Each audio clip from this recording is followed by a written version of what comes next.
আজি বাবলিৰ 4দিনীয়া গা ধোৱা। 4দিনীয়া গা ধোৱালৈ নিমন্ত্ৰণ কৰিছিলে, আমি গ'লোঁ আৰু আপোনালোককো ভিডিঅ'টো বনাই দেখুৱাওঁ বুলি ভিডিঅ'টো কৰিলোঁ দেই। এয়া বাবলি আৰু বাবলি মাক, বাবলি মাকে বাবলিক গা ধুৱাইছে।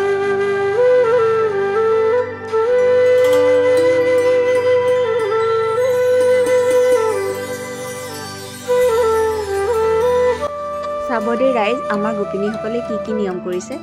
আপোনালোকৰ ফালে এনেকুৱা কৰে নে নকৰে বাৰু? অৱশ্যে জেগা বিশেষে নিয়মবিলাক বেলেগ বেলেগ হ'ব পাৰে, তথাপি মই কেমেৰাত ধৰি ৰাখিছোঁ আৰু আপোনালোককো দেখুৱাইছোঁ দেই। কলপাতত বহুৱাই বন্তি গছি জ্বলাই গোপিনীসকলে এতিয়া বিয়াৰ নাম গাব। ভন্তি